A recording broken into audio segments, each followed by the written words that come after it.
Hello बच्चों, let's read the question. Determine the current in each branch of the network shown in figure. ये तो हमारे पास first part आ गया question का. And second part is suppose there is a circuit consisting of only resistances and batteries and we have to double और increase it to n times all voltages and all resistances show that current are unaltered.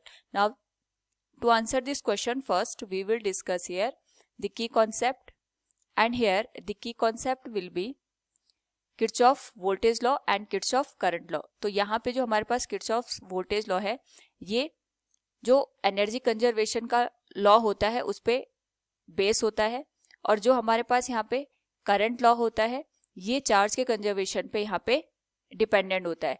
तो यहाँ पे अगर हम Kirchhoff voltage law की बात करें तो इसके अकॉर्डिंग किसी भी लूप में जितना भी हमारे पास टोटल वोल्टेज का समेशन होता है that is equal to the total summation of the voltage drop. ये हमेशा यहाँ पे वोल्टेज ड्रॉप के समेशन के बराबर निकल के आता है.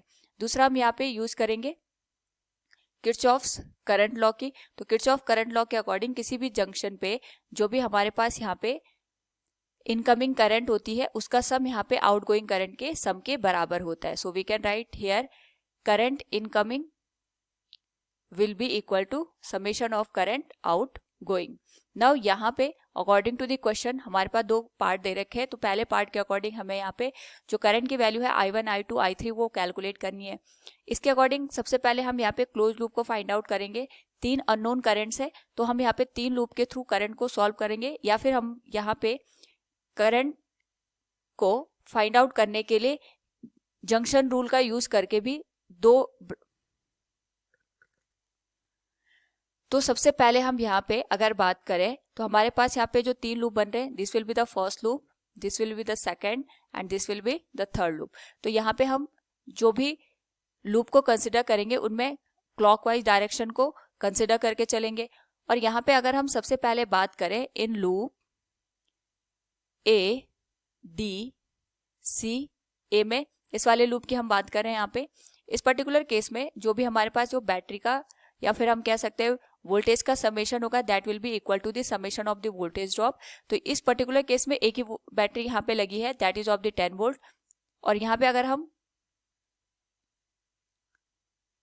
क्लॉकवाइज डायरेक्शन में मूव करेंगे तो हमारे पास जो लूप में सबसे पहले जो टर्मिनल दिखेगा हमें that will be the positive terminal. तो इसकी जो वैल्यू आएगी that will be of the -10 will be equal to, यहाँ पे हमारे पास जो पहला रेजिस्टेंस है that is of the 1 ohm, हम इसके अपोजिट डायरेक्शन में मूव कर रहे हैं तो इसकी वैल्यू यहाँ पे नेगेटिव हो जाएगी and it will be -I1 into 1 के बराबर. नेक्स्ट हमारे पास यहाँ पे जो रेजिस्टेंस आएगा that will be of the 2 ohm. Same यहाँ पे डायरेक्शन है तो ये आ जाएगा 2 into I2 plus I3 minus I1 के बराबर. एंड लास्ट जो हमारे पास रेजिस्टेंस दे रहेगा that will be of the 4 ओम. तो ये आ जाएगा -4 into I1 minus I2. Now अगर हम इसको यहाँ पे सॉल्व करें we can say this will be -10 equals -I1 plus 2I2 plus 2I3 minus 2I1 minus 4I1 minus का प्लस हो जाएगा it will be 4I2.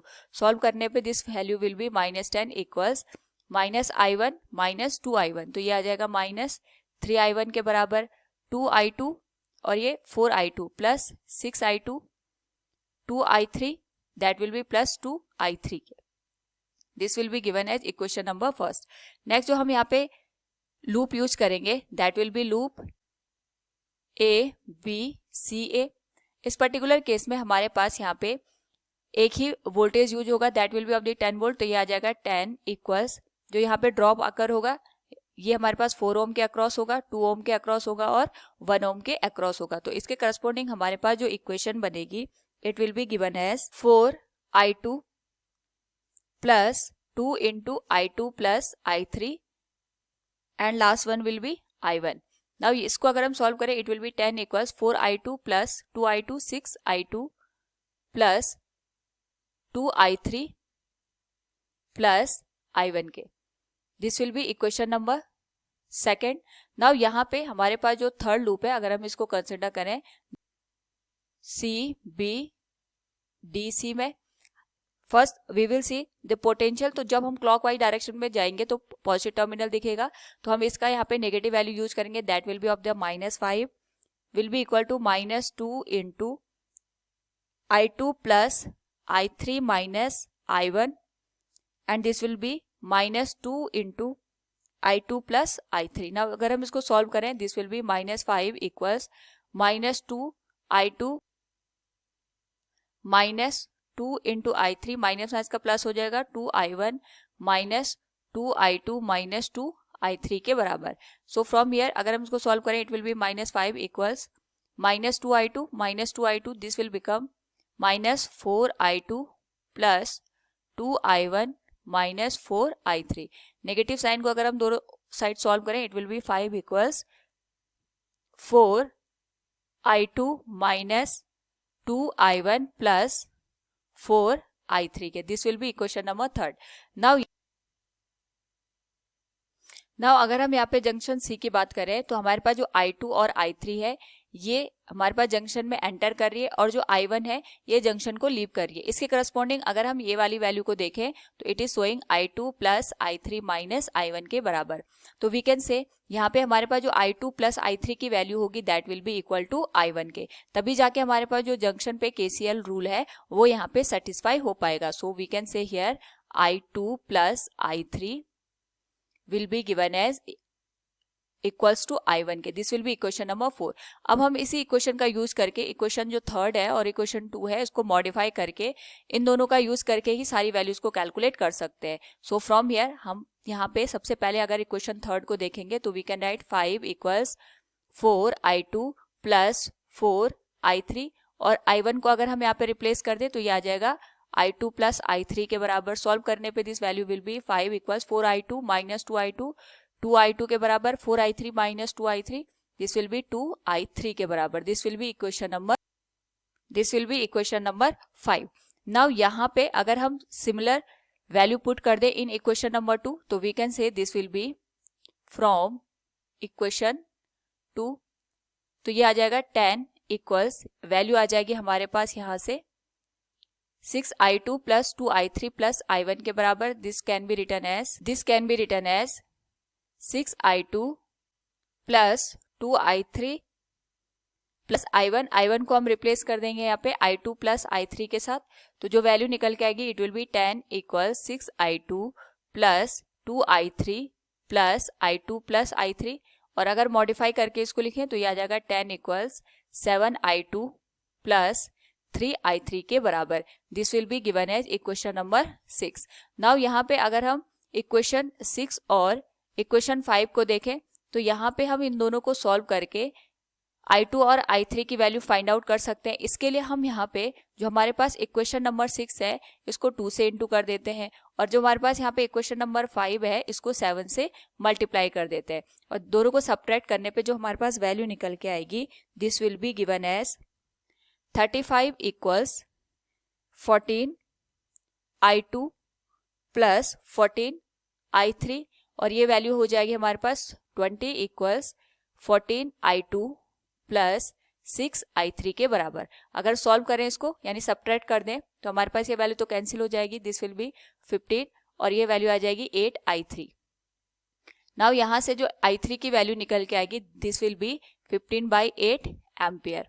Now यहाँ से अगर हम इसी वैल्यू को यूज कर दें इन इक्वेशन 6 और इन इक्वेशन 5 तो हमारे पास I2 की वैल्यू निकल के आएगी and this will be given as 10 equals 7 I2 plus 3 I3 की वैल्यू हमारे पास है 15/8। सॉल्व कर अगर करें इसको तो ये बन जाएगा 7 I2 equals 10 minus 45 divided by 8 और ये हो जाएगा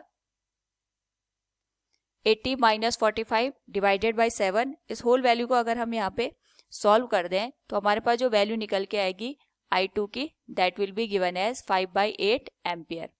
नाउ यहाँ पे हमारे पास I2 और I3 के करस्पॉन्डिंग हम वैल्यू निकाल सकते हैं I1 की that will be I1 equals I2 plus I3 और I1 की वैल्यू आ जाएगी हमारे पास 15/8 प्लस 5/8 के बराबर। तो दोनों को ऐड करेंगे ये बन जाएगा 20/8। 4 से डिवाइड करने पे this will be 5 and this will be 2 जो कि बन जाएगा 2.5 एम्पियर के बराबर. This will be the all the values of current in the given circuit. Now यहाँ पे जो सेकंड पार्ट है इस पे पूछा गया, suppose there is a circuit consisting of only resistances and battery and we have to double all voltages and resistances so that current are unaltered. तो हम यहाँ पे एक सर्किट अज्यूम कर लेते हैं. सपोज ये हमारे पास सर्किट है जिसमें जो टोटल ईएमएफ है इसका जो समेशन करके वैल्यू आई है दैट इज ई इफेक्टिव, और इसके करस्पॉन्डिंग यहाँ पे जितने भी रेजिस्टेंसेज है इनका यहाँ पे जो इफेक्टिव वैल्यू है दैट इज आर इफेक्टिव, और हमने इसको यहाँ पे एक एक्सटर्नल रेजिस्टेंस आर के साथ कनेक्ट किया है. तो इस केस में हमारे पास जो करंट की वैल्यू आएगी that will be total potential that is E effective divided by total resistance R effective plus R के बराबर. This will be equation number first. Now हमसे कहा गया कि हमने हर एक वैल्यू को एन टाइम्स कर दिया, यानी वोल्टेज को भी एन टाइम्स कर दिया और रेजिस्टेंसेस को भी. तो ये एन टाइम्स होके एन इंटू ई इफेक्टिव आ गया. ये हमारे पास यहाँ पे एन इंटू आर इफेक्टिव के बराबर आ गया, और जो रेजिस्टेंस आएगा that will be n into R के बराबर. तो करंट की जो वैल्यू होगी आई डैश से हम इंडिकेट कर सकते हैं. It will be n into E effective divided by n into R effective plus n into R, और एन कॉमन लेने पे एन से एन कैंसिल हो जाएगा. तो जो करंट की वैल्यू आएगी I dash that will be E effective divided by R effective plus R के बराबर. This will be the equation number second. तो अगर फर्स्ट और सेकंड को कंपेयर करें तो हमने अगर रेजिस्टेंस और पोटेंशियल को एन टाइम्स भी किया है तो जो करंट की वैल्यू है हमारे पास उस पर कोई भी इफेक्ट नहीं पड़ा है. So from the given question we have solved both the parts. Hope all you understood it. Thank you and best of luck.